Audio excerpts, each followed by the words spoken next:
I'm the boss. Right? You are the boss. The Bruce Springsteen of the podcast world.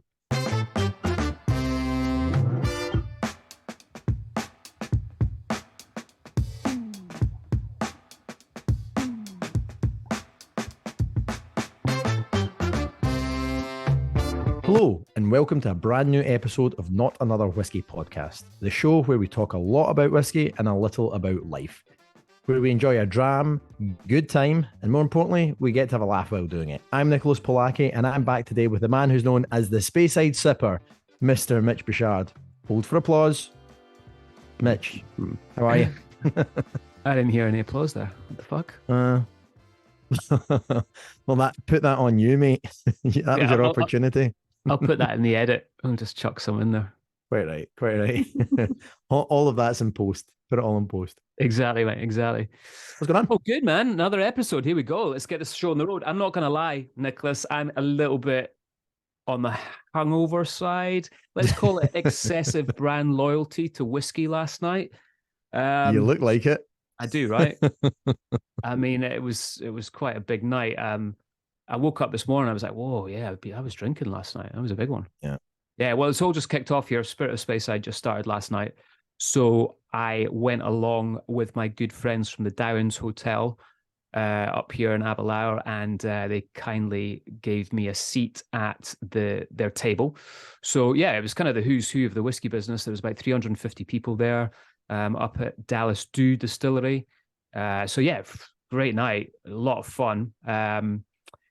They did have a bottle of whiskey on the table, which we didn't touch during the meal, but we did have quite a few other drams and a couple of beers as well.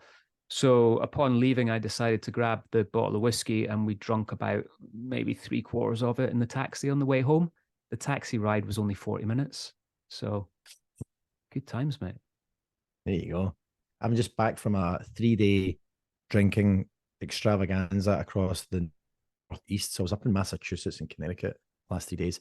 Brilliant tastings out with did a cracking masterclass with Burlington Wine and Spirits up in Massachusetts, which was a blast. I went to see the guys at Yankee Spirits in Sturbridge, which was brilliant as well. And then last night I was doing a tasting with Julio's in Westborough, and it was just killer. Just a lot of really good people that came out and really talk about whiskey geeks that want to get right into the thick of things. So that was kind of fun. Nice, and man. then on my way back down, what was that? I was going to say, you're looking a lot fresher than me. That's for sure, for drinking for 3 days. Well, well, I'm well rested, and do you know what? I didn't go to the gym. That's really true. You know, Mitch, I'm trying to stay kind of clean and healthy for when I'm not on the road. Yeah. But when I'm on the road, I really struggle to do anything that's just not like you go to bed late. I'm up with the birds no matter what. So I'm up at 6 a.m, 6:30 usually. Yeah. And then it's just but I just can't, nothing worse than trying to go to the gym at 6 o'clock when you've had a few drinks the night before. No, totally, mate. Well, you have to do it, though. I mean, I kind of just force myself to do it. The cool thing I'm doing now as well is, I don't know if we've talked about this yet on the podcast, but I've actually got a cask that I got from Speyside Cooperage, and I fill that with cold water. And obviously right now I think it was -4 here last night. That's in centigrade. And I jump in that first thing in the morning for 3 minutes. Really? Yeah. Cold water therapy, mate. And it's great because the water actually does smell, you know, that obviously the cask they gave me was a shaved cask on the inside. So you leave the water in it for about 4 days, and it smells a little bit like whiskey. You get that nice sort of vanillin note coming through of it. So you jump out and you smell a little bit like whiskey, which is kind of cool. That's my new jam right now. A little bit of cold water therapy. And you're still doing like mountain bike. You send me these pictures. It looks like you're like mountain biking around Speyside and stuff as well. Is that still? Yeah. Doing a lot of biking around here. I mean, the weather's turned shit this week, though. It was amazing last week, and this week it's just been awful. Not great for the festival that's just started, because people listening, there's probably a lot of you have been up to the Speyside Whiskey Festival before. You know, it goes on for, I think it's about 6 or 7 days, and there's a lot of events, and I think there's about 350 events this year. And a lot of that's based outside, so it's not great that we've got crappy weather. But anyway, it's all good. And then today as well, man. Oh yeah, I did another whiskey thing today. So before we recorded this during the day, I kindly got invited down to the Cairn Distillery, and they put on an amazing lunch, and I saw that. And that's a really interesting distillery. It only opened last year. Gordon MacPhail run it, and they're doing this because it's Gordon MacPhail, they've got so much liquid, they've done several actually different types of whiskey there on how they predict the whiskey is going to taste, which is kind of cool. So I tasted through their 12, 18, and 25-year-old, all blended malts, and they go up to a 70-year-old blended malt. And I believe it's the oldest blended malt in the world. So that was kind of cool seeing that, like really nice take on a modern distillery that they've done. And that sits just north of Aviemore in Granton-upon-Spey. So again, another one to check out if anyone's up in this neck of the woods. And thank you very much, guys, for having me along. And another thank you, and I think I mentioned this on the last show, is what I'm going to be drinking this episode, mate. So I mentioned the King's Barnes. Sent you something now? Yeah, well, we'll get onto that later on, and I have had a few nice whiskeys sent to me recently, which we'll get onto on another show. But one of the things that I haven't talked about is this beautiful bottle of King's Barnes that was sent to me. And I think we talked about it on the last episode, maybe. They also sent a personalized Not Another Whiskey podcast hip flask, which was kind of cool. But I wanted to talk about this King's Barnes because I cracked it for the first time the other day, and it is absolutely stunning, which, you know, I've tried so many of their whiskeys. I don't know if you've had any King's Barnes yet, Nicholas, because not yet. I'm not sure if they're over in the US, actually. I've not seen them yet. Amazing little distillery just outside of St. Andrews, and kind of really cool sort of history to this. Kind of one of the new old distilleries, I suppose. I think it's 2015 when they started up, but they sent me their new flagship single malt, which is called the Ducat. Now, for anyone who's not Scottish, you may not know what Ducat is. Ducat translates to a dovecot. So when they built this distillery, it was on an old farm in Fife. And the Ducat there is like the center stage of the distillery where they keep their first ever cask that they filled, which was in March 2015. So this is the King's Barnes Ducat, which is a kind of tip their hat to this part of the distillery. Ex-bourbon and ex-STR wine barriques, 46% ABV, non-chill filtered, and this is stunning, man. It's very much this lowland style of whiskey. There's some nice rich fruits in there. There's a really nice vanilla punch coming through. For 46, it's very smooth, and obviously, being only opened in 2015. It's not got an age statement on it, but it drinks really, really nicely and really smooth. So thank you, King's Barnes, for sending me that. Nicholas, when you come over here, I shall leave some in the bottle for you to try as well when you get your ass to Scotland. A likely story. I don't fancy my chances of there being anything left there, but we'll see what happens. I've got a nice little glass. Actually, it was a beautiful little drop of Old Pulteney that I was drinking earlier, the 12-year-old. Just nice. A bottle. I've had it for a long time. And it's just a nice little drop from Wick in Scotland, which actually had a longer prohibition. One of the longest prohibitions in the world. You know this? I did not. So prohibition in the States is a fraction of the time. There's just in Wick in Scotland, there was a prohibition period that outlasted all of it. I need to look up that. I actually didn't look up that story, but like I remember I met Malcolm, the whiskey maker there.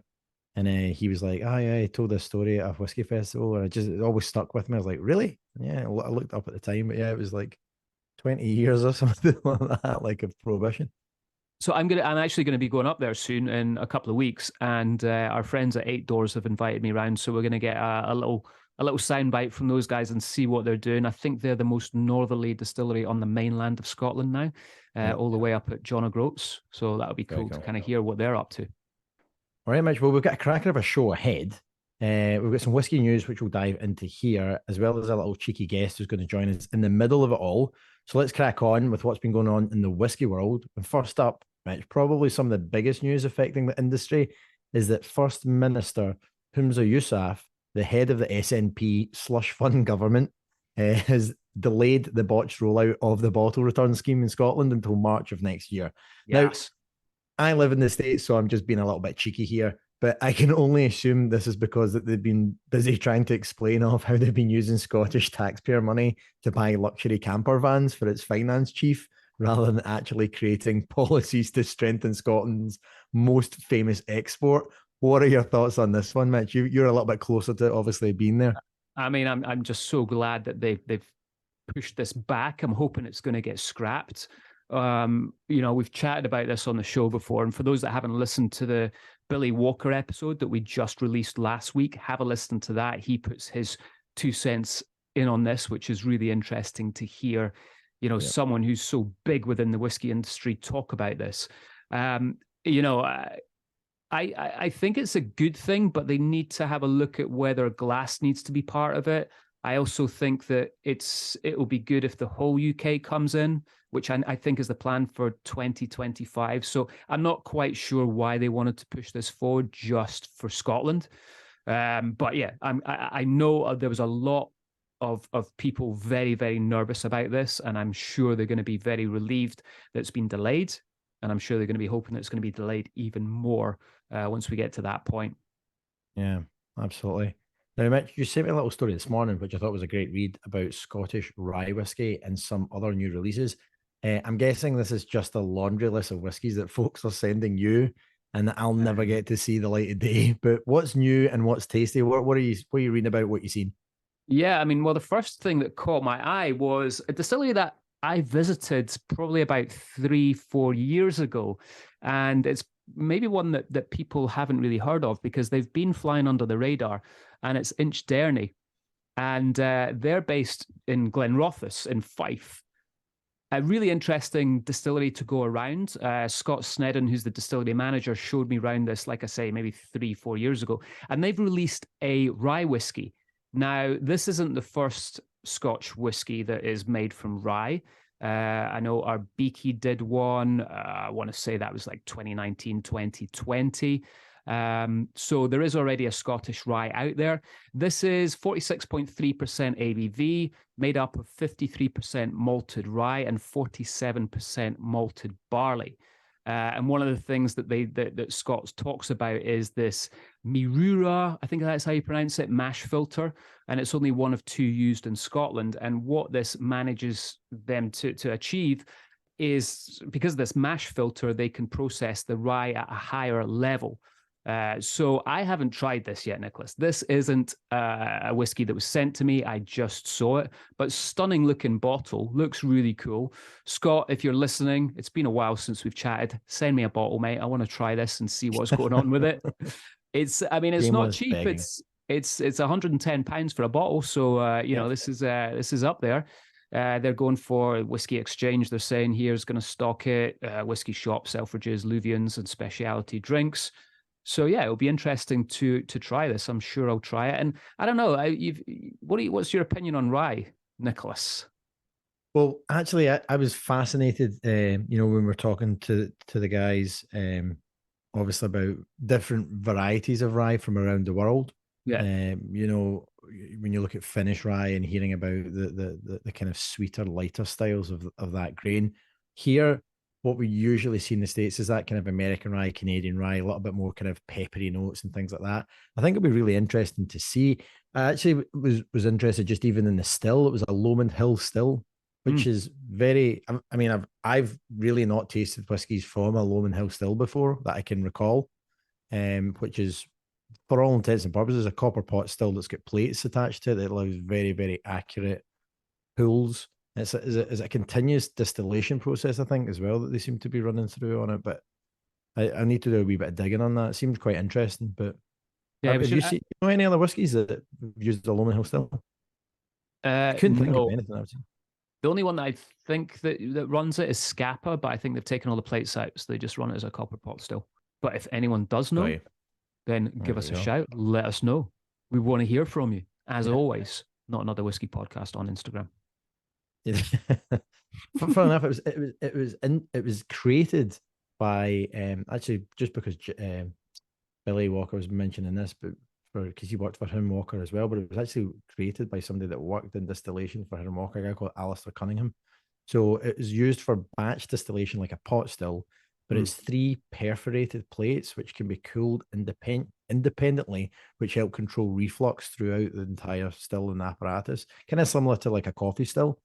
I mean, it's super geeky. When I was there with Scott, we went pretty deep with it all.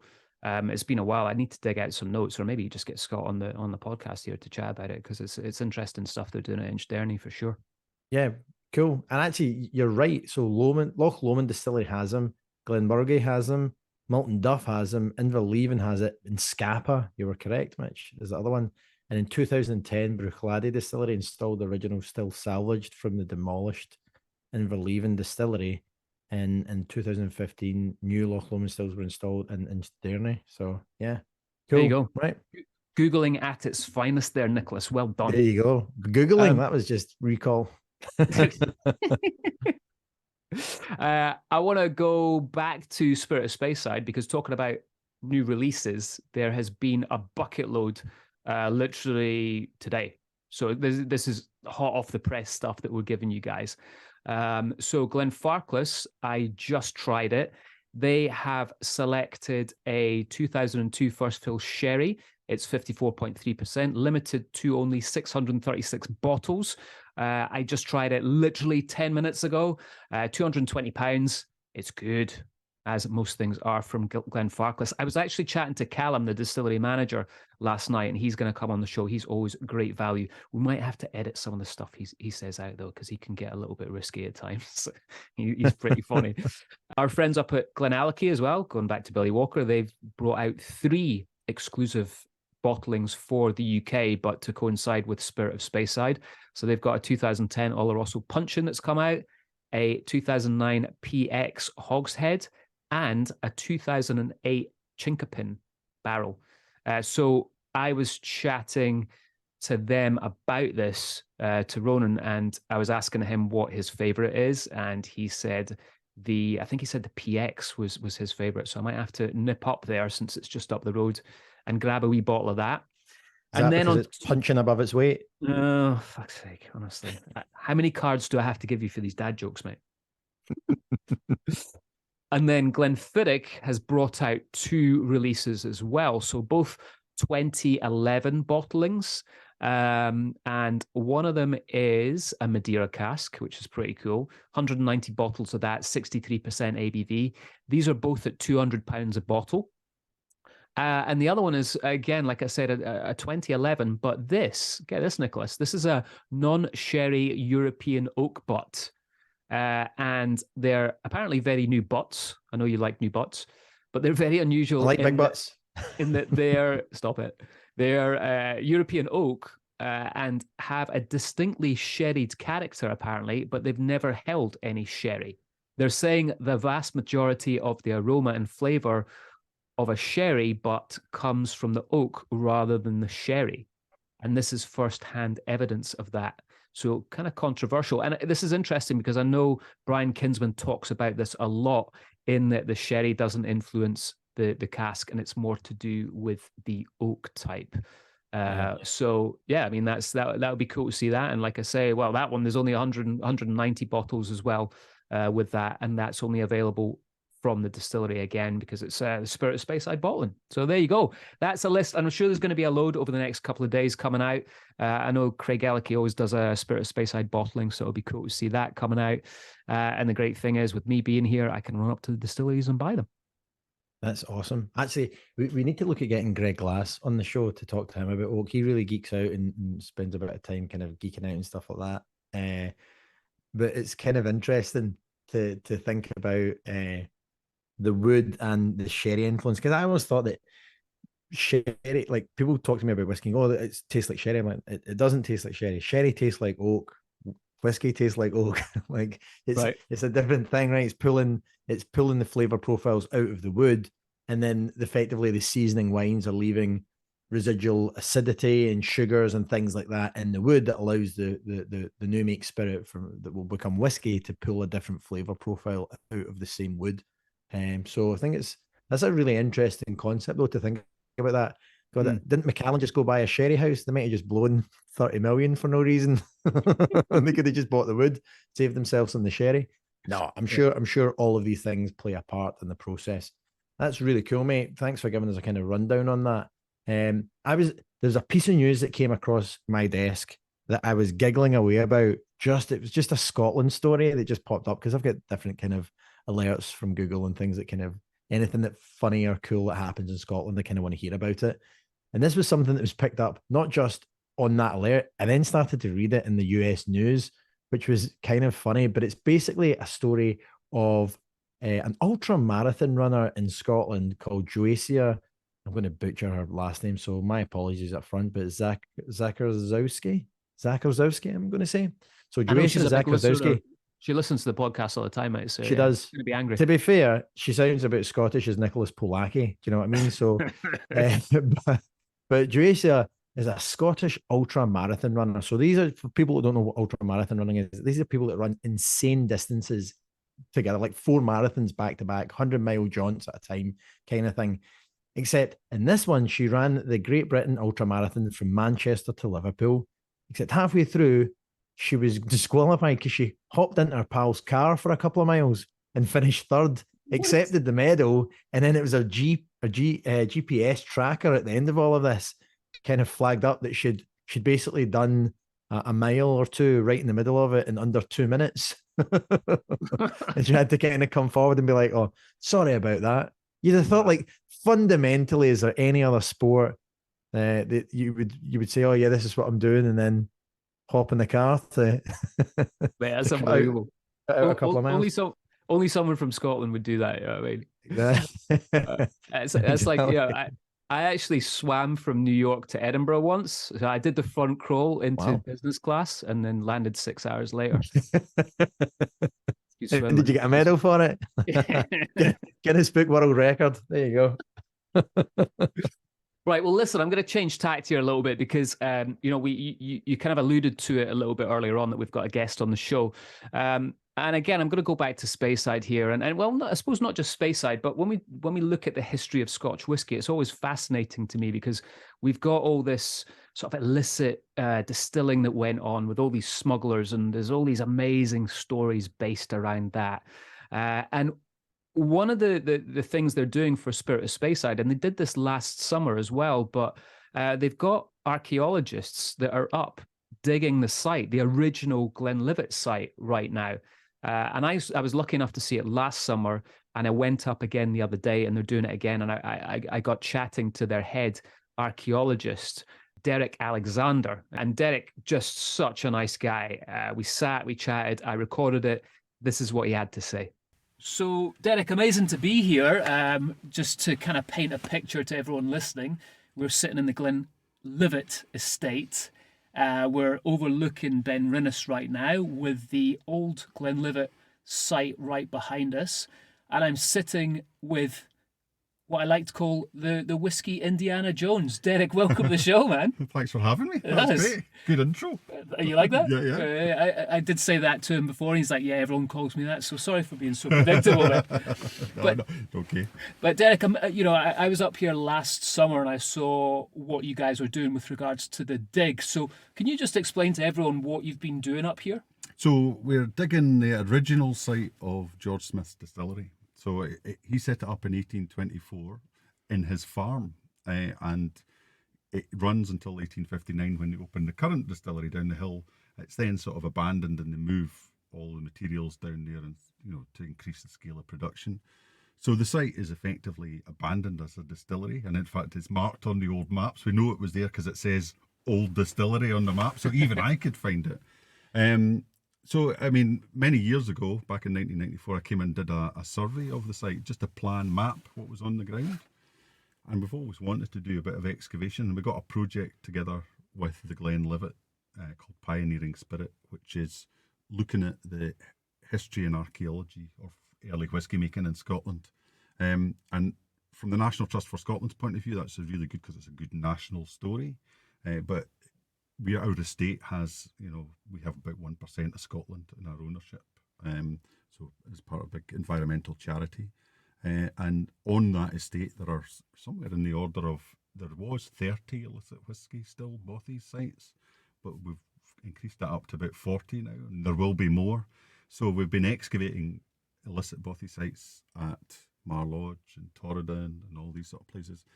But we've also decided to come and dig this site here at Glenlivet because it's a crossover between the illegal stuff and the legal stuff. So it's a really nice place to come and dig. And the good thing about it is because it's abandoned. You know, some of it hasn't been built over. Many distilleries that you go to have expanded over time incrementally, and you know they're unrecognisable as how they were set out in the the mid or early 19th century. So what's nice here is that it hasn't been disturbed that much, and it's been demolished down to its foundations, but we can still work out the plan. So we're excavating, to answer your question, having said that, we're excavating to find the foundations of the original distillery site.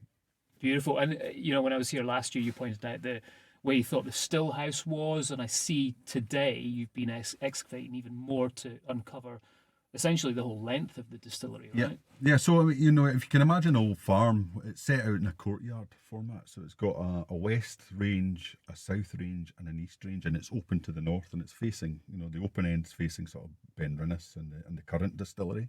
And we know that when he sets up the current distillery in 1859, it's also set out in a courtyard form, and it's described in detail. We know what the process is going all the way around that courtyard. And so our idea was that would it be the same here in the early distillery? I mean, we think it is from what we can see. So we've got the foundations, what we think might be the malt drying floors. We've got the still house, which is in the southeast corner of the distillery. We've got the furnaces for heating the stills, and we've got 3 of those. So we think one's for the copper for the boiler, for heating the water. One's for the wash still, and one's for the spirit still. And then upon excavation out with that, and there's an area of paving where they would have kept the coal for shoveling it into fires effectively. And then we've got the remains of what we think sunken into the ground, a complete vessel, a vat that's at least 50 centimetres deep, sunken into the ground, and the wood survives intact. We haven't opened it up again this year because the wood will degrade, but it's still sort of encased in the ground, and we think that's the underback. So for where the water that's come through the mash tun is gathered and allowed to cool before it goes into the wash tuns to turn it into wash, basically the fermented beer, and then it's pumped into the wash still itself. So we're getting the whole parts of the process, and we've also got what we think are the remains of receivers, so cross beams for supporting vats that could be inspected by the excisemen, and we've found lots of nice artifacts as well, which has been great. Which is nice segue. Thank you very much, Sorry, Derek. yeah, I was going to ask you, because I saw some of them last year. So yeah. can you tell our listeners what you guys have found so far? So I mean, we find we've found thousands of objects, a lot of which are relate to the farm. So lots of glass and pottery and bottles and things. But amongst that, there are elements that relate to the whiskey making process. So we've got offcuts of copper that are obviously patches and repairs. We've got copper piping. We've got what we think are parts of pumps.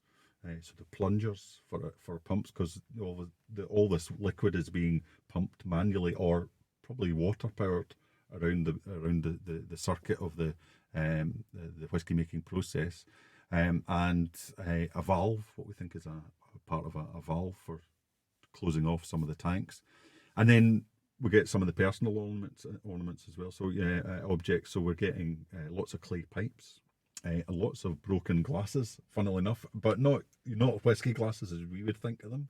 Wine glasses, Victorian wine glasses, but that's what they were drinking their whiskey out of. Lots of them smashed, so maybe they were drinking a bit too much. We found a little copper, what we think is a dram cup, maybe a measure for at the end of the day or whatever, or people were given a measure of whiskey each day as part of their shift.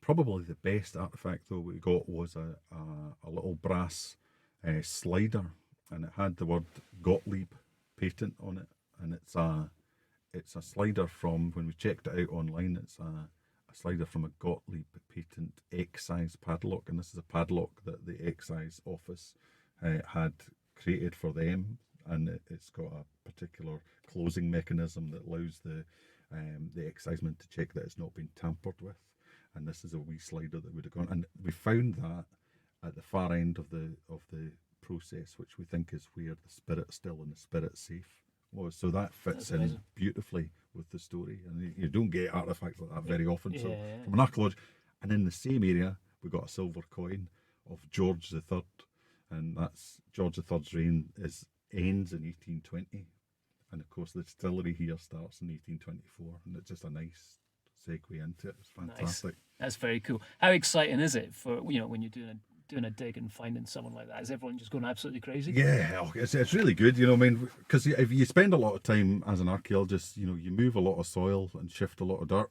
and pile up a lot of stones. So you're finding objects all the time, so you sort of get used to it. But when you find individual objects that have a date or an association with them or relate to a specific process, yeah, everybody gets excited, especially the whiskey side of things, because that's the reason we're here.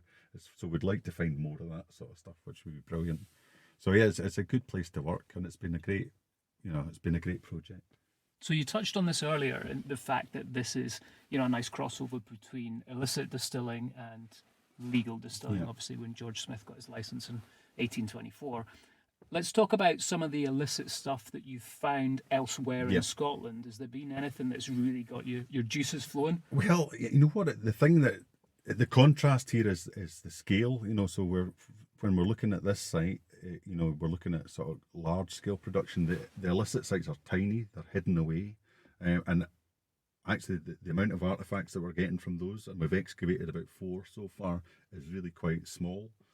So we're only getting 1 or 2 bottles. We've had a bit of a clay pipe from one, a beer bottle or a wine bottle that was probably being used for whiskey in another one.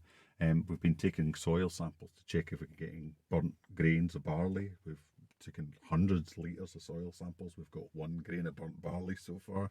But the best bit about them are the locations, because the locations generally are fantastic. They're usually you can put you can be in the shoes of an illicit whiskey maker quite easily when you're in those locations, because they're usually tucked out of the wind.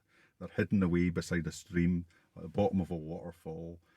You can imagine guys sneaking up there just to sit in a wee bothy and make whiskey for a week or so. So the artifacts, we're not getting the same amount of stuff, but the stories are really good, and it's nice to be out in the wider landscape looking at those sort of things. It's very much a landscape story. Mm-hmm. I mean, it's amazing the work you guys are doing with the National Trust and bringing the whole whiskey part of it in. Yeah. I imagine it's a bit of a passion project for you.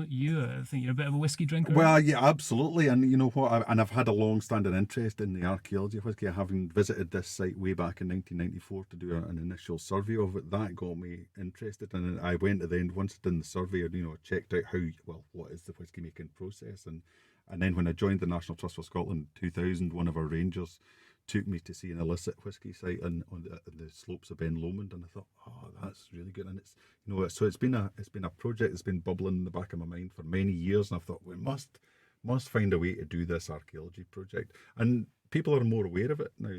There are groups of volunteer and amateur archaeologists doing really good survey work across Scotland, looking for illicit whiskey sites, because they were so common. Everybody had one. Every township probably had one, because at one point it was a good way to convert excess agricultural produce into something transferable that you could either give as rent or you could sell to make money, which you then pays your rent. Of course, as soon as you start making money on it, it gets taxed. That drives it underground. Then you get the whole smuggling trade, and the stories around smuggling in Scotland are huge. But we wanted to tie it into specific sites, so because a lot of those stories are very generic. So you get the usual, this happened here and they hid the barrel this way and all that sort of thing. And it is good, but very little is actually written about it. And certainly nothing's written by the smugglers, because they don't want anybody to find out, do they? So you find out in the prosecutions. So it's in the court records that all the detail is. So the folk who were caught.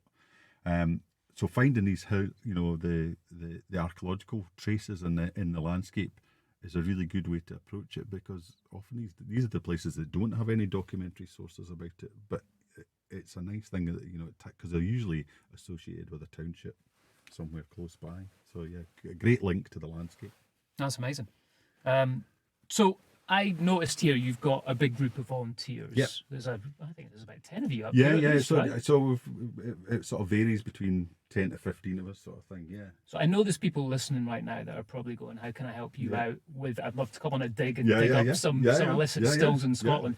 How can they get in contact with you guys? How can they sort of reach out and offer their help if they wanted to do that? Well, we do have, we take volunteers all the time doing archaeological projects. We have a website and a Twitter address and all that sort of thing. We run projects that range in archaeological terms from these sort of public open days, where people can come along and have a go at digging, to more specific targeted research excavations like this one here. And they usually last maybe for a week. We take a small group of our regular volunteers who are archaeologists who've been doing it for 10, 15 years, and they come and help out, and then we'll ask locals to come and help us as well. And that's a model that has worked really well. So if people want to get in touch, I mean, we actually have a Whisky email address, whisky@nts.org.uk, which is related to this project. We're going to be digging at Ben Lawers later in the year on the illicit site, and Ben Lomond as well. So if anybody's interested in coming and taking part, just drop me an email and we could see what we can do. Fantastic. And I'll put all those details on the bottom of this that'd be episode great. as Thank well, you. so Yeah. people can reach out to you. But thank you so much for your time. Yeah, welcome. Thanks for It's- having me. yeah, no, And what a nice location. I know, it's not bad. Good office, right? Yeah. Mitch, that was another amazing interview, as always. Thanks for bringing that to us all. Is it cool for you to know that you're no longer the oldest relic in Speyside? Very good, mate. Very good. No, it was cool though. I mean, Derek, thank you so much for being on the show, mate. Really kind of interesting. And like Derek said, there's places where you can actually volunteer to go and join him. They're always looking for volunteers. So if you are a serious whiskey geek, stroke Indiana Jones type person and want to do that, we are going to put all the links at the bottom of the show. You can click all them, check them all out. Contact Derek and go and do some digging for some illegal whiskey. As long as you don't end up digging up George Smith's family graveyard and all the bones. I always feel I'm super addicted. This is something you might not know about me, Mitch, but I love a bit of Discovery Channel, a bit of History Channel. I'm fascinated by ancient Egypt and all these other kind of ancient civilizations. And it always makes me think. So for those of you who don't know, the Egyptians and the pharaohs, fascinated by death. Their entire life was spent preparing for death, like their entire life. So all of traveling through to the next world was how these people dedicated their entire existence and spent what would be in today's money, trillions of dollars to build these, like, the Sphinx and these the pyramids to transport. The pyramids. Throw me a bone here. The pyramids to transport them effectively. That's what it was all about, right? To get them into the afterlife. And I always think, God, these people who were fascinated with death and committed all of their life to preparing for death, and then a couple of thousand years later, people just dig it up. Right. Well, don't care. Like, absolutely no rationale for it. We're just going to go through it because it's interesting, and then we'll put it into a gallery. I'm like, wow, we really didn't respect their last wishes at all. So there you go, guys. We've managed to cover cheating in long distance running and death in Egypt on this episode. So absolutely nothing to do with whiskey, but we like to bring you some variety here. Is this you telling me off or deviating away from the plan? It's called Not Another Whiskey Podcast. Not at all, mate. Not at all. But guys, again, thank you so much for listening. Hope you enjoyed that episode. What's the next one we're doing, Nicholas? What are we dropping next week? It's going to be our friend Laura. Yes, Laura Rampling. Yes. So really excited about that. As you know, I'm a huge Glenrothes fan, so we were lucky to get Laura on the show. She was brilliant. Like I was one, we've not seen her since both you and I worked with Laura in the United States with William Grant & Sons, and then she moved back to Scotland. And it was just so cool to hear her journey and how she's become this, master blender of one of the most revered brands and definitely one of the most exciting brands in the space right now for creating new and exciting whiskies. So really cool. Absolutely. Yeah, so tune in next week, guys, for that episode. But I'm gonna get to my bed and try and get rid of this hangover now. I'm done. I'm done, mate. You look done. Well, for those of you out there, thanks for tuning in. Please give us a follow on Instagram at Not Another Whiskey Podcast, as well as checking out our website and signing up to our newsletter at notanotherwhiskeypodcast.com. I'm Nicholas Polacki. He's Mitch Bouchard. He's off to bed. And I'm away to get a dram of whiskey. Thanks so much, guys. Cheers. Cheers, guys.